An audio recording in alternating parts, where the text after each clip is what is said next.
let's do it again, please.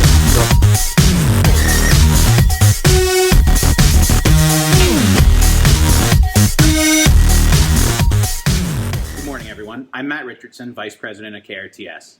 KRTS is proud to be a sponsor of the PMTC member Best Practice Fleet Profiles. These members definitely deserve to be recognized for all they have done. KRTS would also like to thank this opportunity for the business that PMTC fleets have done with us in 2022. We look forward to continuing to work with you in 2022 and over 2023.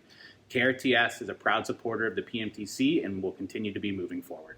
Thanks, and have a great day. Jason, Home Hardware has a great reputation and obviously impressive safety records. Obviously, you train the drivers, but let's talk about, if in your language, how do you train your drivers, and what are the key topics you use for your drivers? But prior to the pandemic, we would bring all the drivers in, once or twice a year, sometimes on a Saturday, unfortunately on their day off, to basically make sure that they're current on any new updates, dangerous goods training, and what have you. Obviously, with the pandemic, we weren't able to do that. So we moved to an online tool, which actually I think benefits us all greatly, and we're using Carrier's Edge. So any of the modules, again, being WMIS, defensive driving, winter driving, dangerous goods, we can push all of these modules out to the drivers now, and they can do them at their convenience, right? So they're not basically having to take some time off or away from their family. They spend too much time on the road, so now they can do it in their truck. If they're waiting to get loaded, waiting to get offloaded, they can go online and do that module at their convenience. So do you provide them with any kind of like tablet or anything like that so they can use it in the truck to be able to do that training? So the good news is we can push it right to their devices, that the ELD and telematics. So it's an all-in-one solution that we're using.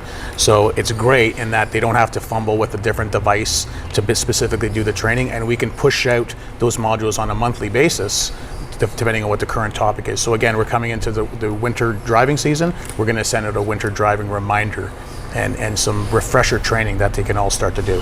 So if let's talk about one of the topic, if you wanted to send, like if it's winter driving, what are those key communication things that you actually lay out on that template? Or so one of the other things we also do that kind of complement that is we send out regular safety communications as well. So whether it's just an email or a reminder, we can push that information straight to their devices. And again, I think if it keeps the current the content current and relevant, they're going to be more engaged in reading it. Right now, nobody's going to read a bulletin on the bulletin board anymore. Everything's going online and digital, and I think that's a better way of doing it.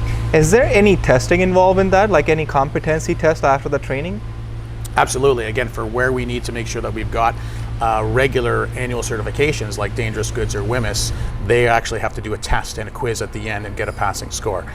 For the most part, because we keep it current, we don't have an issue with them staying with good marks. Good thing I don't have to do this test, like I wouldn't be able to pass that for sure. So obviously drivers are doing it, you have been doing this for a certain amount of time. What's the driver feedback on this one when it used to be in class, now you have pretty much on technology, so how did it actually be? It's a great question, because for the most part they like it. They like it that they can do it in small little blocks. They can do it at their convenience rather than kind of having to spend the full day in a classroom with a lot of topics that's challenging to get through. So I think it keeps the content fresh, and I think that the drivers in particular like the format that they can do it in now. That's really great. So if winter driving is one of the topic, what are those other key topics to, like for example, any new blitzer coming in, is that part of the safety talk as well? So two recent ones we did is updates to the ELD certifications that are going to be going in at the beginning of the year, and just recently last month as well, prior to the school setting, we sent out a safety communication saying, hey, kids are going back to school, be cautious around school zones, make sure that you're operating your vehicles at the right manner in those areas. Yeah, those reminders are very helpful on the road for everybody get complacent, right? And then driver get those reminders, it's definitely helpful. So you're using the technology is a great way to do that. And